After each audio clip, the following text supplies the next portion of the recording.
Last time we discussed some of the examples for which we have performed the model analysis.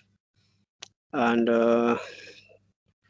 in today's lecture, we have the third example, and this is obtained from the Kundur book, and it is given from page 776.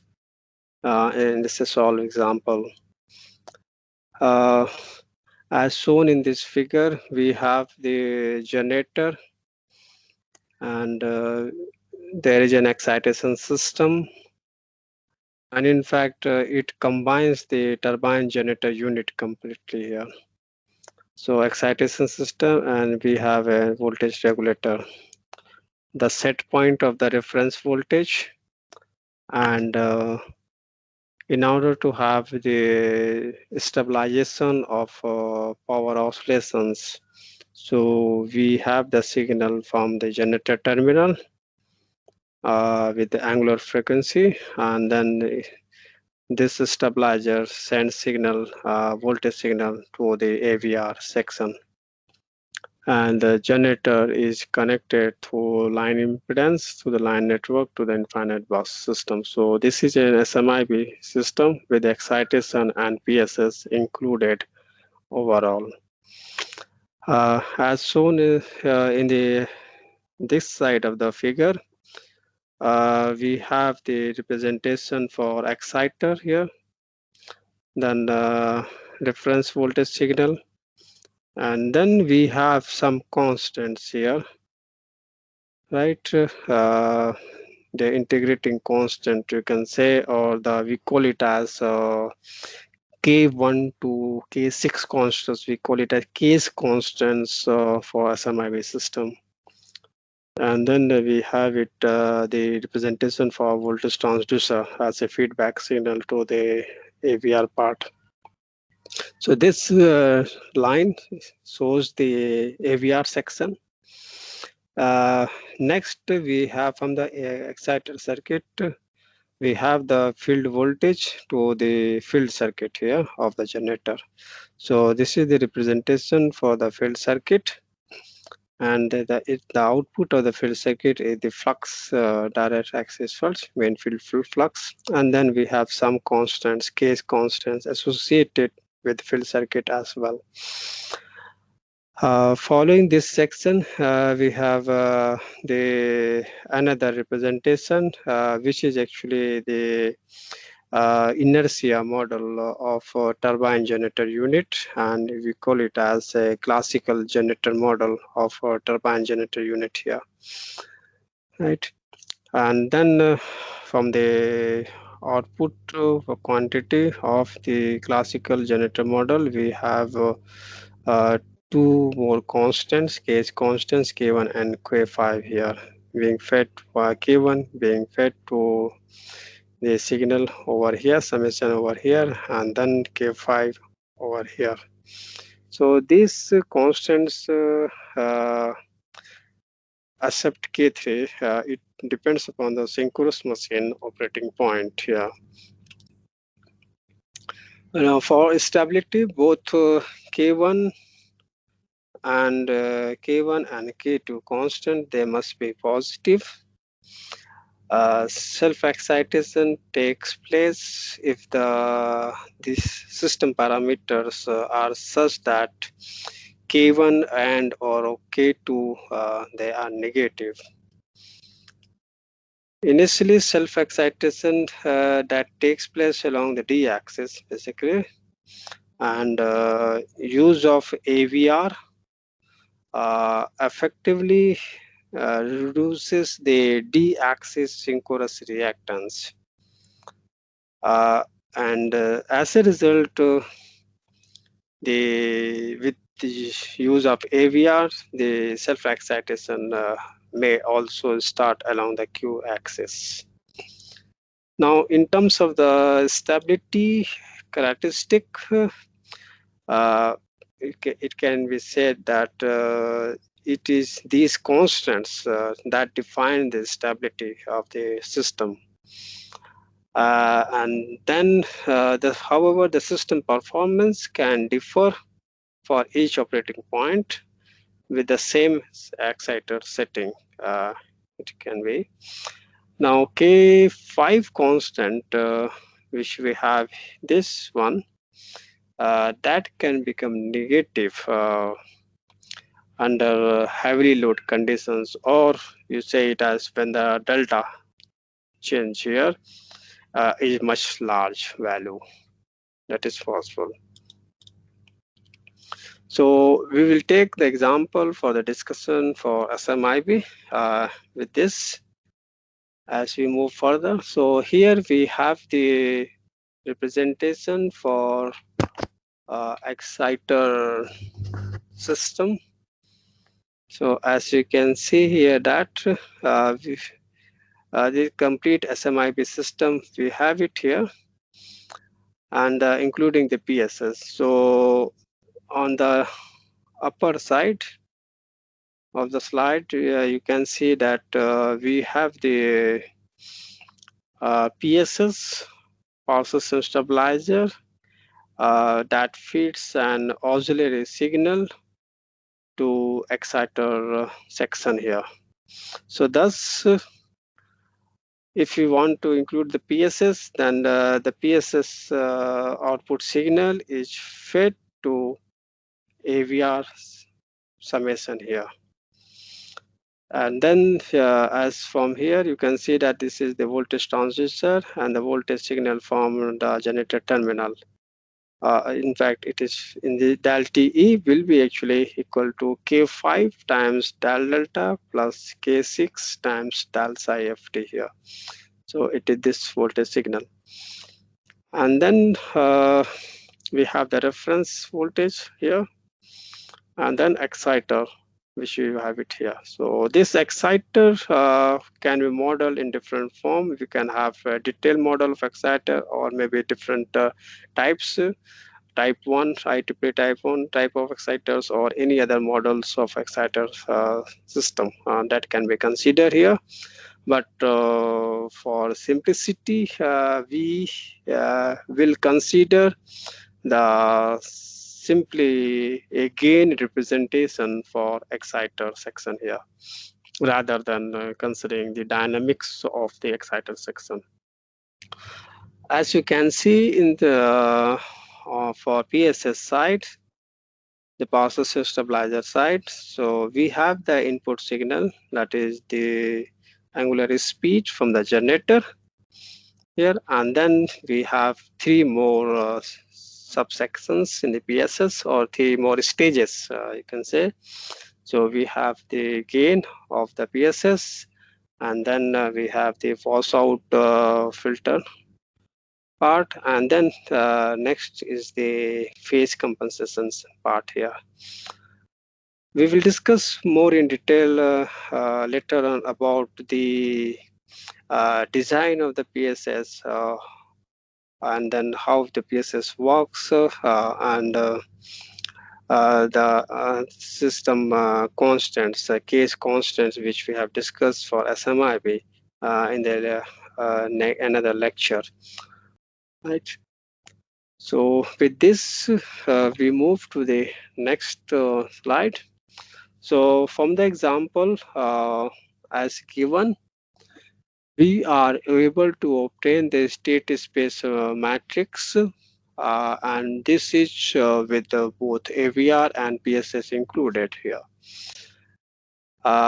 So as of now, with AVR only, when we consider the matrix, so we have it as 1, 2, 3, 4. So this will be a 4-order system here, right? Because these are the 6 states that we have in the combined system. Because if you refer to these 2 states, delta V2 and del Vs, if you refer from the previous slide, we get it here. So del V2 and del Vs without PSS, in the system will be as a fourth order system with state variables del omega, del delta, del psi phi d, and del v1. So thus these two columns and then these two rows, they have been excluded to represent the state space matrix for a system with only AVR here. So for this case, with AVR only in the SMIB system, we have the four eigenvalues, as you can see, and lambda 1 and lambda 2, they are the complex eigenvalues, and the damp frequency is 1.15 hertz, and this damping ratio, what you observe, it is minus 0.07 here.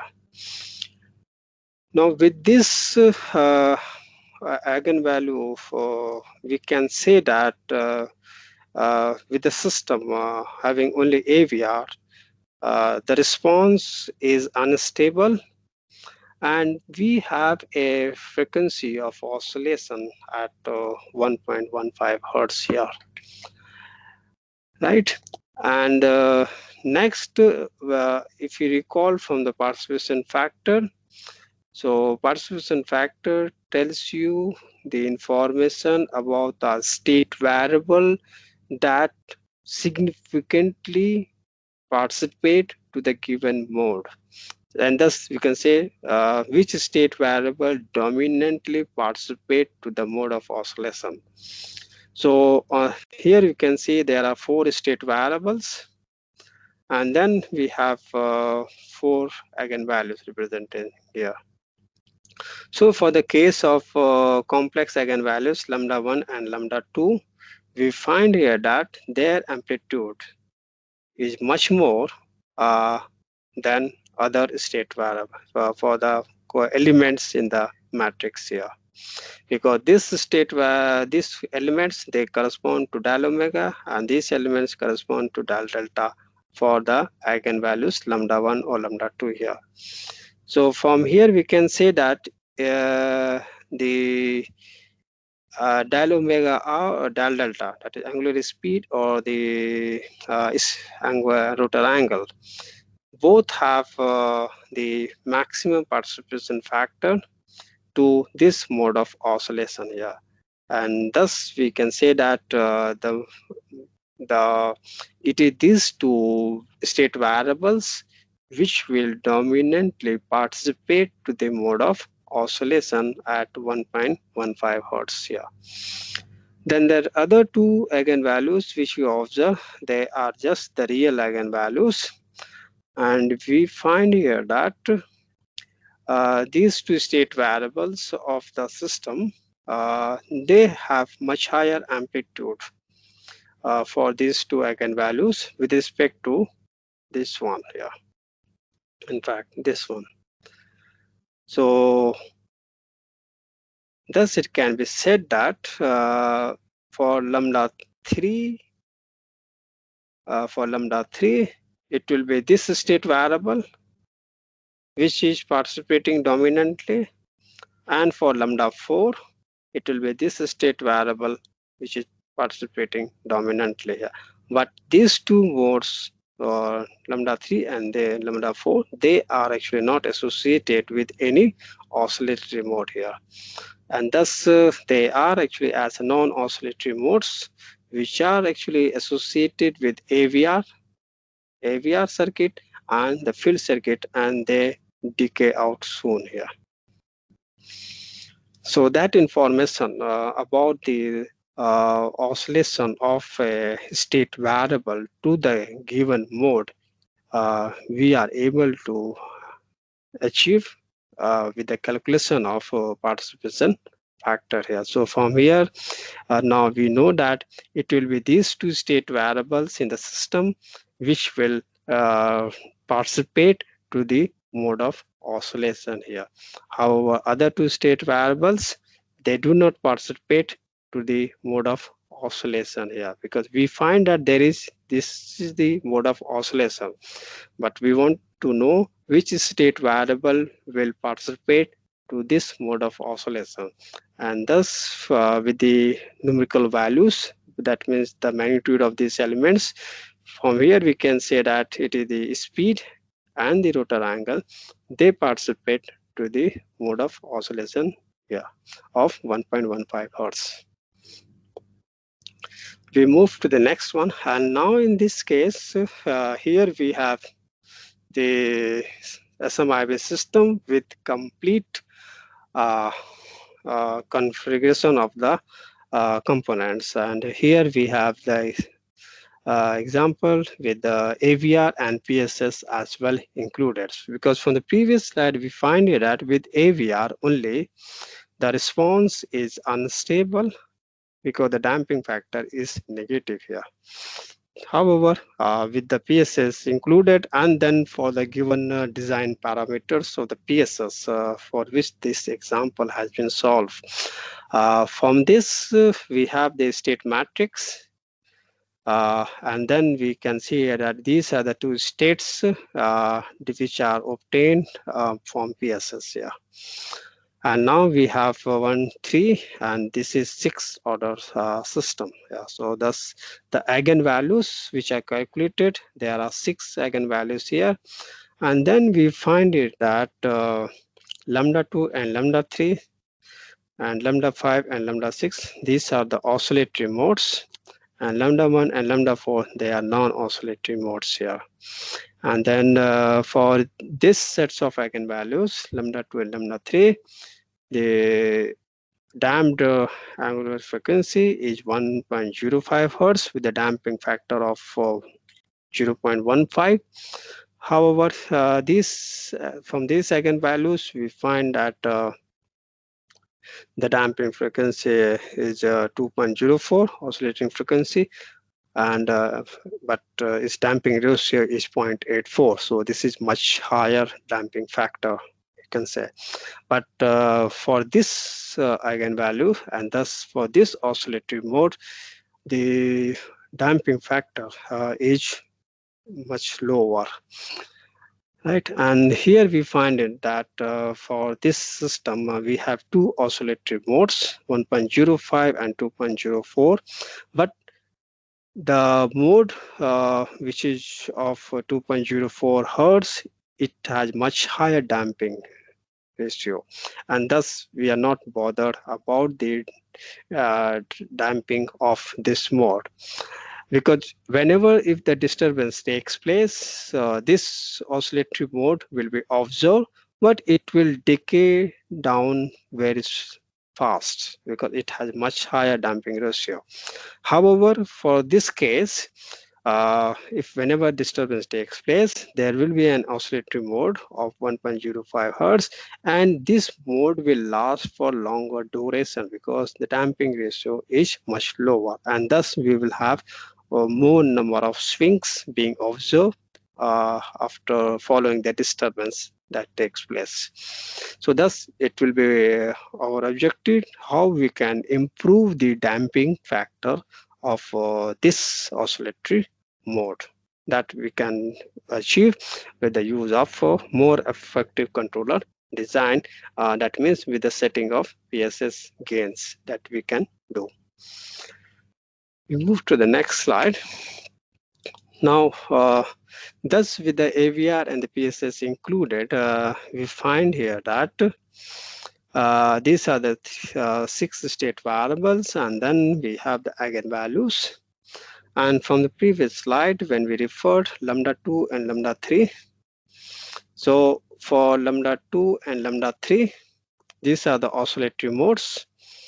And then you have lambda 5 and lambda 6, these are the oscillatory modes here. And as such, we are interested to know for the least damp oscillatory mode, that means this one. So because this is the least damp oscillatory mode, because this damping ratio is much higher, so this is the least damp oscillatory mode. Which state variable participate? We want to know this, and for that we calculate the participation factor. So from here, for this oscillatory modes, which is the least damp mode, we find here that the magnitude of the elements in the matrix, which correspond to the state variables omega and delta, they have the maximum one. However, other state variables, when you refer, they are much lower here as such, you can observe. So for these oscillatory modes, the state variables omega and the delta, they participate dominantly. Then if you refer to another oscillatory mode, which is lambda 5 and lambda 6, for this case, we observe that the states that is from AVR and the exciter, they participate dominantly here. But these states, as you can see, because this one corresponds to 0.984 and this one corresponds to 0.527. So, but these states, they do have an oscillatory mode, but the damping is much higher, so we are not concerned about this one. Similarly, you can see that for the non-oscillatory mode, we have a much higher magnitude of the elements, and this corresponds to the state variable of PSS here. So that we can say here. Then as I said, with the mode 1.05 hertz, it is the generator rotor angle and the speed. They have the maximum passivity factor. And for the mode 2.04 hertz, 2.04 hertz, it is the excitation system and the field circuit. They are mainly they are with the control variables, and they have higher participation factor. So, and you can see that the control variable state, control is quantity state variables, they are associated with much higher frequency here, oscillatory mode, right? And next one, the non-oscillatory modes, they are actually associated with excitation systems, including the PSS part here.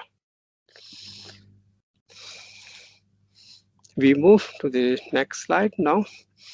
Now, with this one, with the previous slides, what we have discussed is about the calculation of the eigenvectors and then participation factors, and then saying about the mode shapes or the which state variable is dominantly participate to the mode of oscillations. But how these are relevant in analysis of the stability, and for that we have this slide, and we want to understand the mode shape. What that is physically referred to actually. So if we refer to this example here, we have three generator machine networks, generator 1, A, generator A, B, C, we can say they are interconnected. And we find here that on this axis we have the angle in degree, and on this axis we have the time. And we find here that if there is some disturbance, then how does the angle of the generators will change. And this is for generator C, and similarly for generator A and B, it is shown over here. So that could be the variation of the rotor angles, and thus the oscillation of the generator angles here for A and B. And you can see here that if we consider the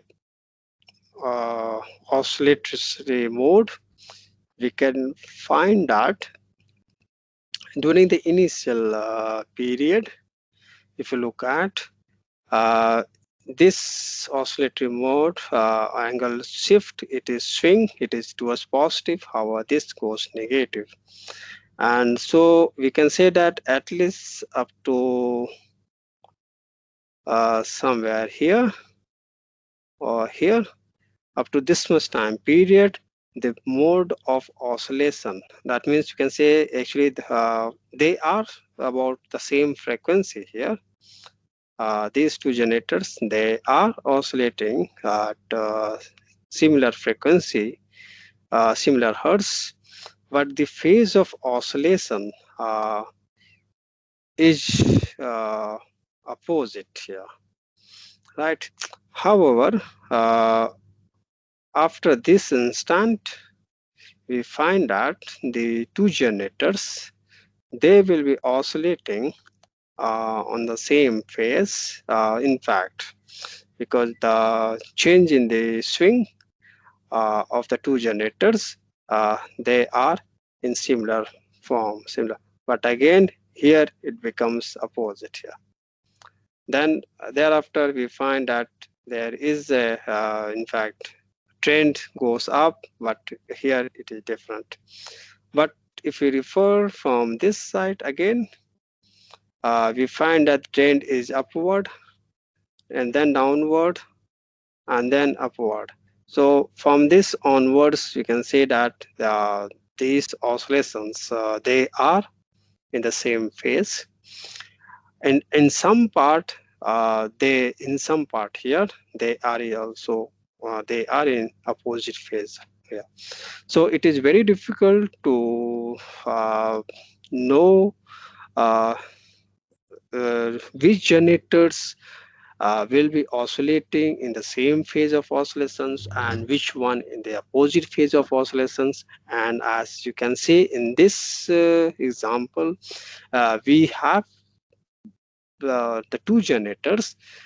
For some time period they are oscillating in the same phase, and some point period they are in the opposite phase, and thus you can see that for the entire duration, uh, these oscillations, they are either in the opposite phase or they are in the same phase. This is one part. So that information we can get it from the mode shape. So that it is the mode shape that tells you about the phase of oscillations for the generators, whether the phase of oscillation is opposite or it is in the same phase. That we get it from the mode shape of the generator variables, generator rotor variables. Next one, what we observe here that uh, as in these swings, we observe that the oscillations of the generator angles, they are actually associated with different frequencies. So they have some low frequency, and as well as they are superimposed with high frequency. So thus in this case, we observe that the generator oscillates with the mixed mode. So thus the generator angles, they are associated with two or more mode of oscillations here, for generator angle of A and generator angle of B. So thus that means the participation factor of the generator angles A and B will be more for uh, it will be much higher, I mean, for more than one number of modes actually. So there could be two modes here or there could be three modes here. That we have to know it from the eigenvalues and then with the calculation of participation factor. However, in this case, this the behavior, the dynamic behavior of generator, C, it is very much different from the two generators A and B here, right? And we find here that these generators, there is some oscillation associated with this, but it is much lower frequency here, we can say, and it keeps on oscillating here, at least for the time period that we observe here, right? So here we will like to know how many modes which are present in the system. So, and for that we have to calculate the eigenvalues uh, so as to know how many modes are there and what is their damping factor, and then we have to know how the generator rotor angles they participate and which generator rotor angles participate to the given mode. We can know that part. So yes, with this one, as we observe, if I say that there is one mode, mode one, so we find here that In this case, generator C is this one vector, and however for A and B, they are in the same phase. So for if we have this mode shape, and this is the uh, oscillatory frequency of 0.15 hertz and low damping ratio. So if we have the swing of the two generators, blue and green, if we have the swing of the two generators, as you can see, completely aligned, or we say the coherent to each other, then we say that these two generators, they are in the same phase of oscillation here, right? And however, you can see here that from the plot, polar plot, you can see that this generator, see, it is completely in opposite phase of oscillation with respect to other two generators. So thus the rotor angle swing of the generator C, we find that it is completely opposite to these two generators, and thus this is in opposite phase of oscillation here, right? And even we can see here that from the vector length and the magnitude, we can see that its phase of oscillation is much higher amplitude. However, for these two generators, they are almost the same amplitude of oscillation.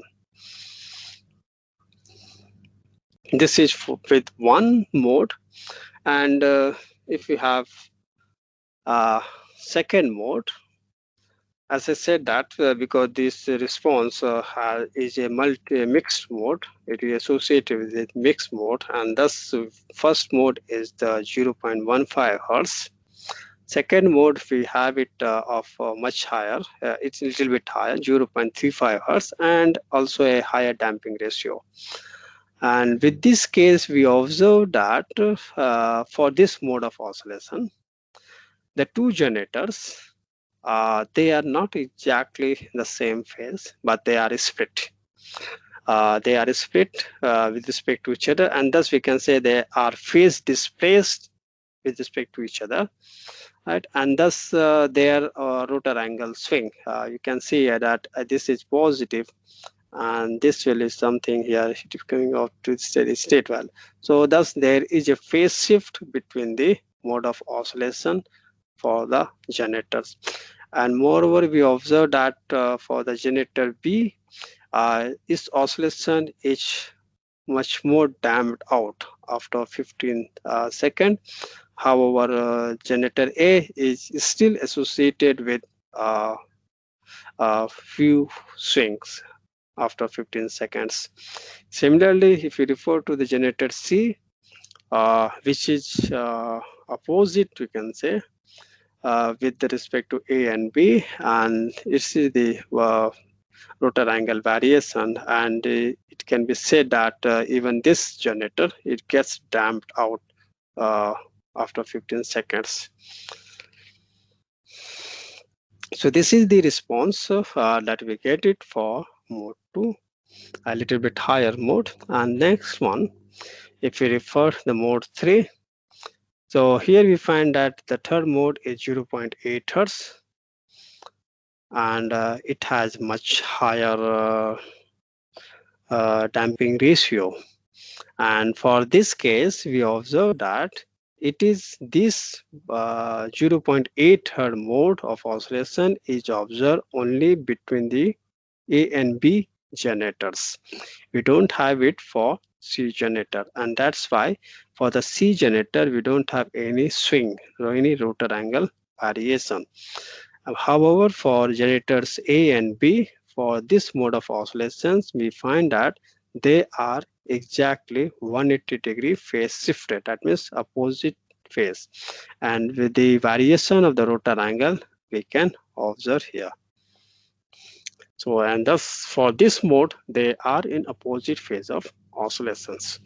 So from the previous slide, when you looked at, this was the original signal, and this original signal is associated, it is superimposed with three modes, right? with the mode 1, least damp mode. This is the least damp mode. And for the least damp mode, the two generators, they are in the same phase of oscillation. Then for you can say the mode 2, the two generators, they are phase shifted, and right. And however, for the third mode, which is a much higher frequency, it is still again a higher damping ratio, and we don't observe this mode of oscillation being present in the rotor angle signal of generator C. But this mode of oscillation we observe for generators A and B here, right? So now, when we decompose the oscillations of the generator A, we can say that it is it is superimposed with three different modes, three different frequencies: 2%, 15%, and 10%. And then the superimposition of the oscillations corresponding to these damped ratio, these damp peak ratio properties, we can get the original signal that we have it for generator A here. So that's this is the actual original signal, and this signal is superimposed with three different frequency component here.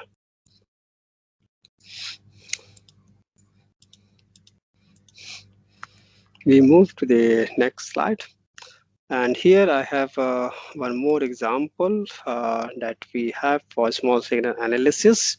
And now we consider a large network, and we have it for multi-machine system. So this example, we have it from SOR Empire book, example 8.3. And this is a 3-machine network, same as the previous one, previous example which we have considered for the mode shape analysis. So one of the generator we will consider as a slack bus, and thus we are interested to know what is the oscillations of these two generators here, right? And with these parameters, with the solved examples, we find that these are the sets of the eigen values for a 3-machine network. And then out of these eigenvalues, we observe that we have a mode 1, which will correspond to 2.03 hertz. And then we can say another mode, which will correspond to 1.33 hertz here. So that's mode 1. And then we have the mode 2, 1.33 hertz. Right, and then from here, in fact, you can see on this part, we have some low frequency modes, which are actually associated with synchronous machines here.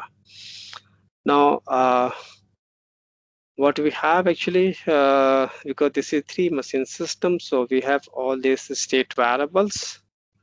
And then on this column, we have the generating machine to which these state variables are associated actually. So all it is referred here in this column, and on this side we have the eigenvalues. So we have calculated the participation factor for the system, and we find that for the mode 1, when we refer to generator 3, machine 3, I mean, delta and omega, delta and both state variables, they have highest participation factor. In fact, in this case, the participation factor, they have been normalized here. So they have the state variables with the generator 3, they have much higher participation factor to the mode 1. This is 2.03 hertz. And for the case of mode 2, we find that generator 2 state variables delta and omega. Delta and omega, they have, if you refer here, so they have 0.42 and 0.42. So they have much higher participation factor. So it can be said that for mode 1, the state variables delta and omega of generator 3, they participate dominantly.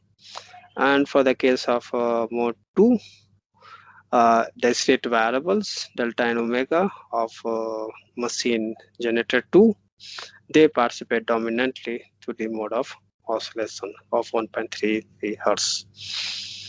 Then again we find that there are some low frequency modes here, right?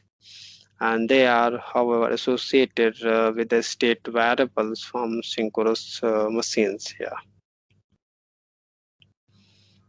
Right. But you can see here that the real part of however, the real part of these eigenvalues, they are much higher than imaginary part. And thus it can be expected that the damping ratio for these eigenvalues that will be much higher. However, if you refer to these eigenvalues, we have real part and imaginary part, and the imaginary part is much higher than the real part value, and thus they will have poor damping ratio as such, and thus we are much more concentrated to the mode of oscillations for these eigenvalues, because they will have poor damping ratio with respect to these ones here.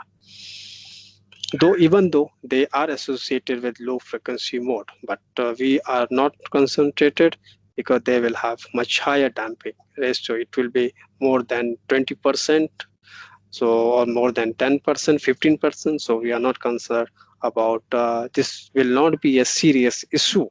If that means there will be some low frequency oscillations of these state variables, but they will damp out soon because they have much higher damping ratio.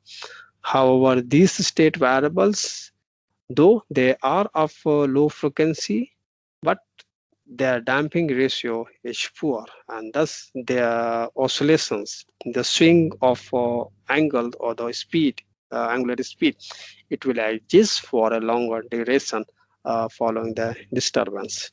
And we are concerned about these two modes only. We move to the next slide now. So in general, we can say that because if we consider the S-plane plot, then we find that the modes, the location of the eigenvalues, which corresponds to inter-area mode. Maybe I will discuss more in detail about the different types of the mode later on in the later part. So we may have the inter-area mode associated with the angle signal or rotor angle signal or the angular speed. So in their case, the eigenvalues location is somewhere here. Then the location of the eigenvalues which are associated with the control modes. So let's say the state variable from the PSS or state variable from exciter side. In that case, their location of eigenvalues, they will be in somewhere here. Sorry, these are for the local modes. And then those state variable eigenvalues which are associated with the control modes, that means the PSS or the exciter circuit, they will be located over here. So that means these the control state variables, or thus the control modes, they are of much higher frequency. However, the local modes, which will correspond to the oscillation of the generators within the group of the generators, but not associated with between the areas. In that case, they will be associated somewhere here. It will be of some higher frequency. You can say 1.2 hertz, 1.3 hertz, 1.4 hertz. However, the inter-area modes that exist between the generators from two different areas connected by a line, then in that case, their mode of oscillation is much lower, and it can be in the range of 0.2 hertz, 0.3 hertz, 4 hertz, and so on. So this is the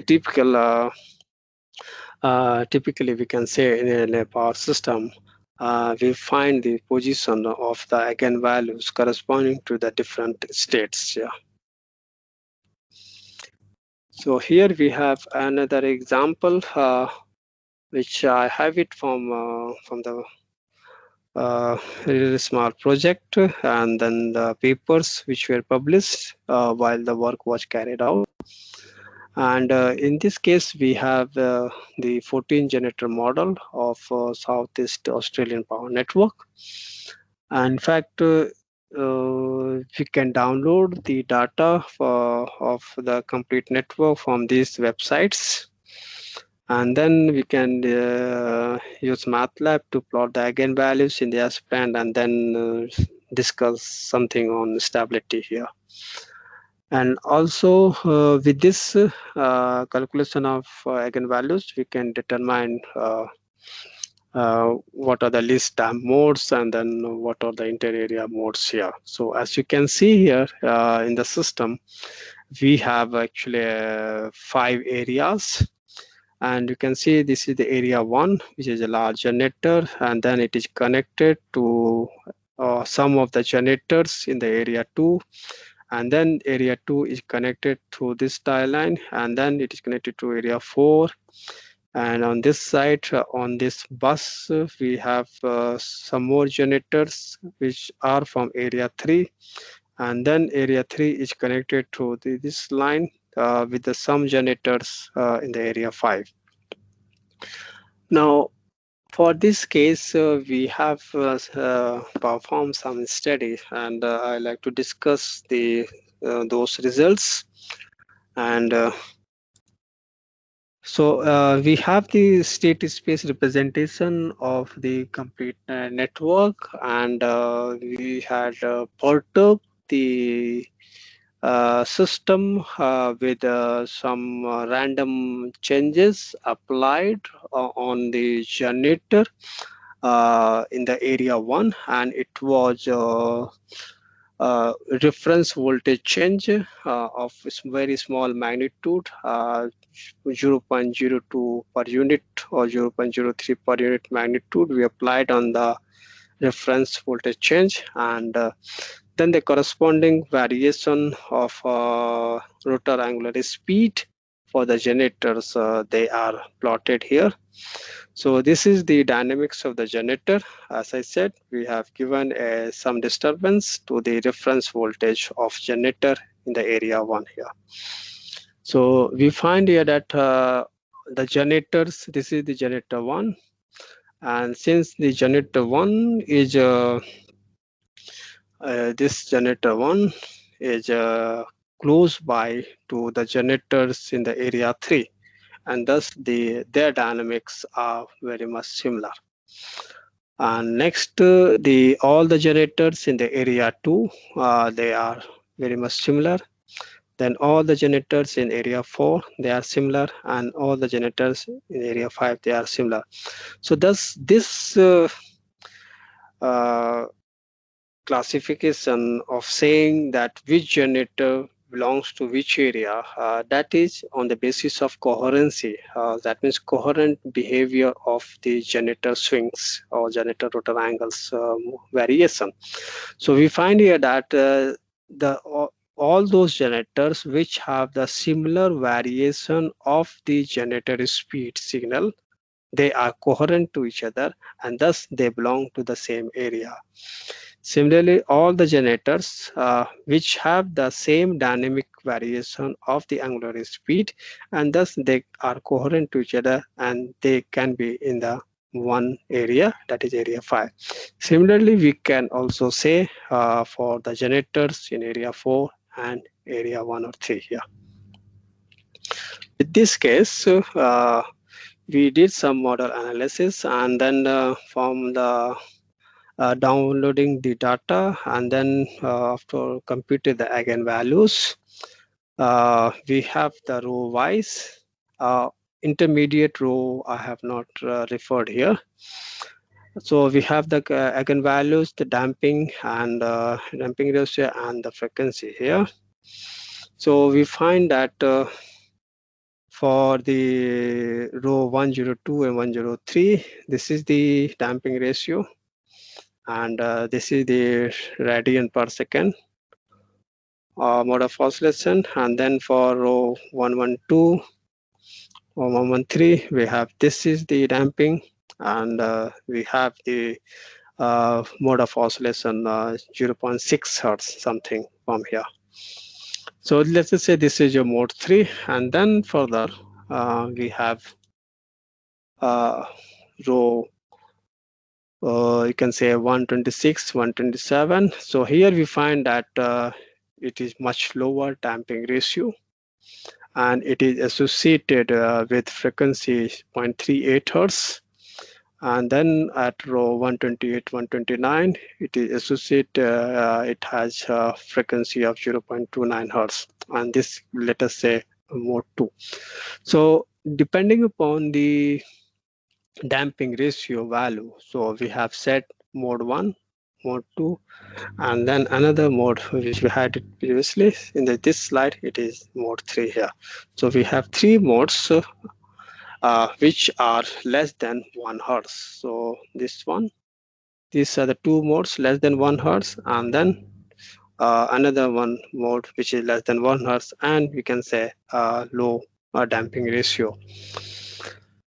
Right now, if you refer to this one, this mode also corresponds to much lower frequency here, right? But it is associated with you can say much higher damping ratio, and thus we do not consider this mode of this mode in the analysis purpose here, right?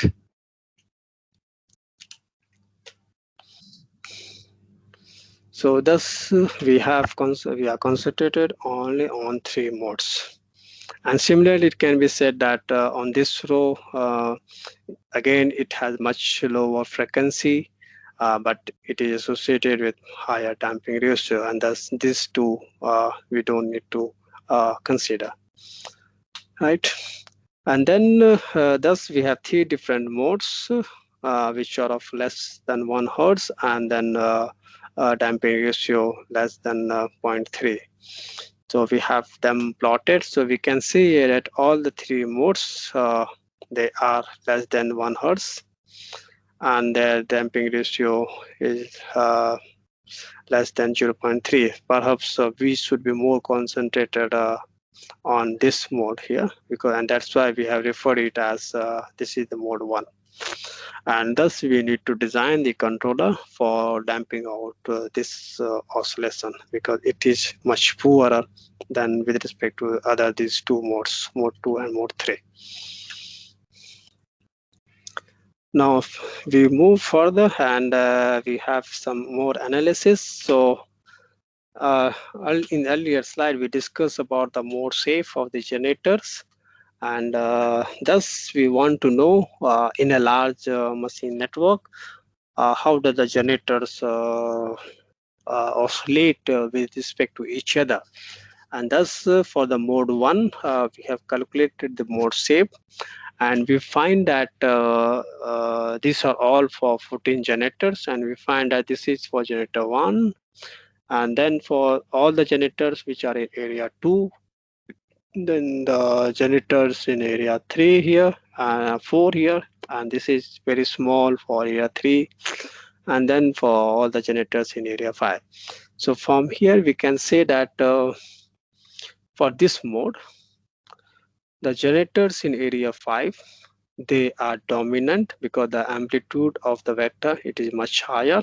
They participate dominantly to this mode 1. And you can see here that their phase of oscillation is more or less in opposite phase with the generators in area 1 and area 2 here. And the, in the same way, if you consider the participation factor, which is calculated from rotor angle state variable, we find here that the participation factors of the generators in the area 5, they are much higher with respect to the other generators. And similarly, if you calculate the participation factor from the state variable rotor angle, the same analysis, the same conclusion you observe, saying that the generators in area 5, they are more dominant here. So it means that whether you consider rotor angle, signal, state variable, or the rotor speed, the message saying that which generator will participate dominantly, that is from the participation factor, so it will be almost the same here. So either you can use rotor angle or maybe the rotor speed for the calculation of the participation factor. Yeah.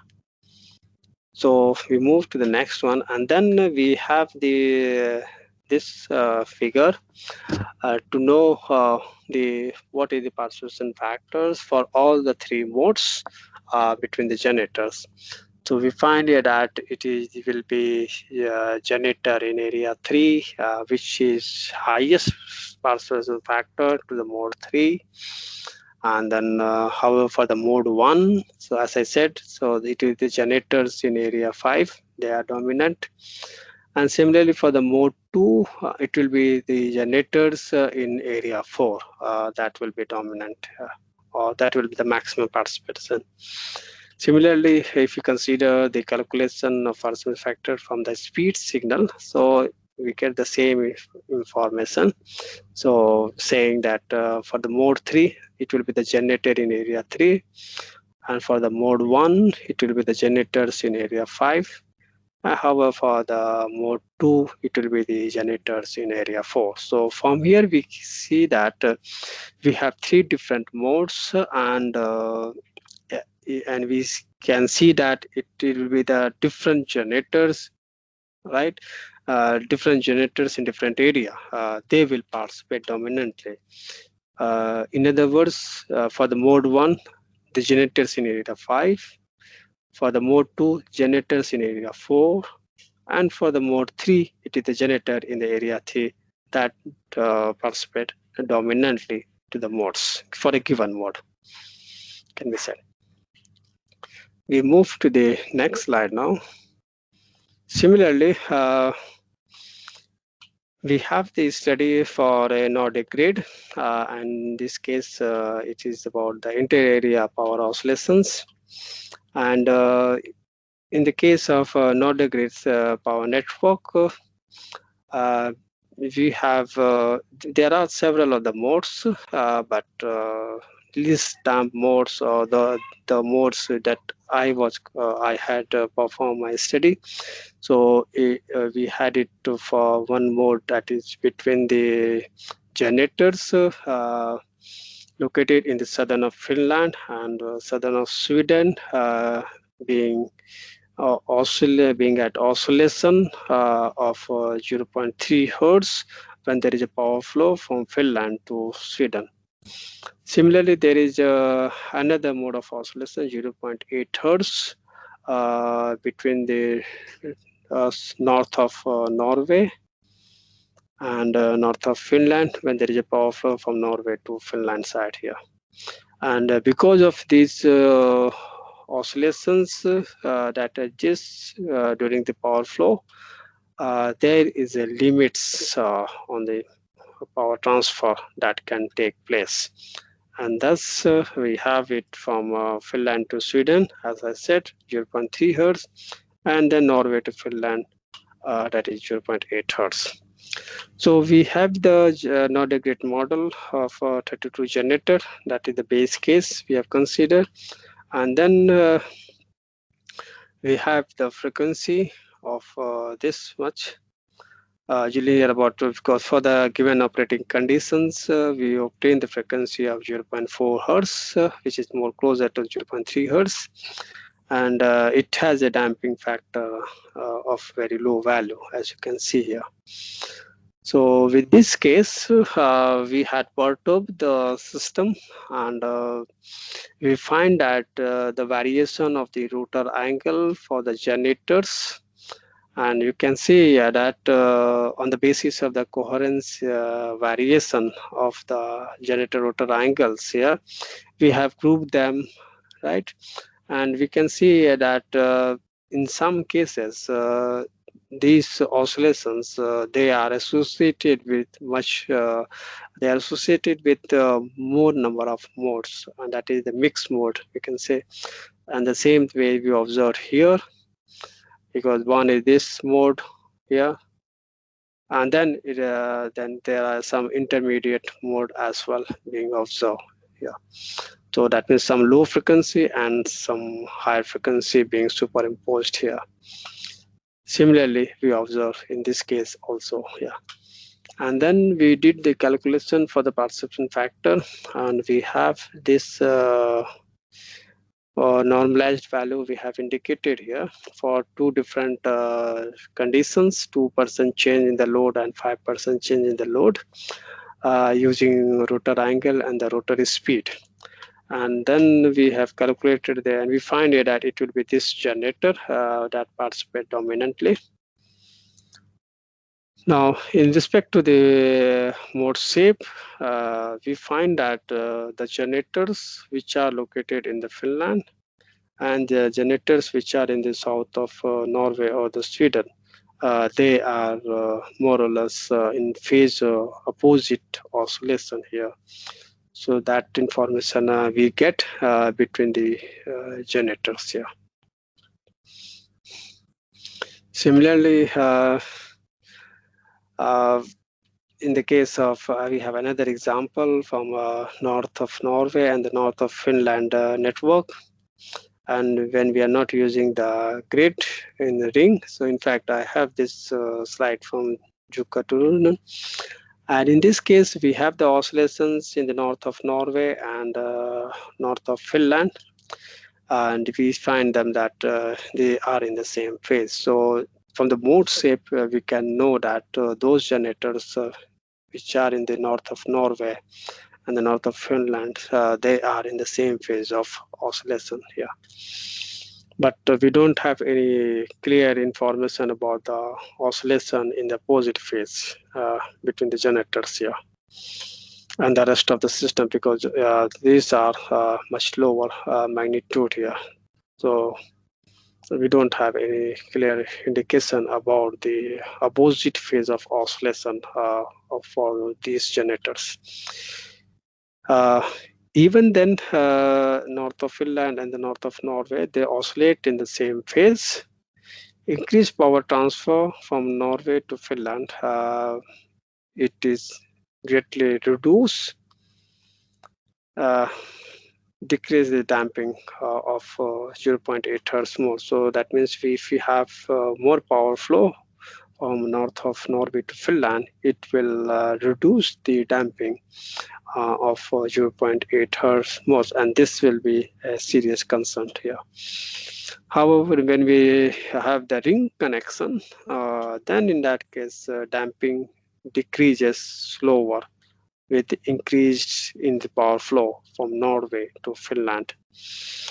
But again, the critical fault will restrict the amount of the power transfer capacity. So in that sense, we are not able to have more power flow between the two regions here, even if you use the ring connection in the system. So here we have the ring connection being formed between the generators in the north of Norway and Finland part. Thank you. So with this end.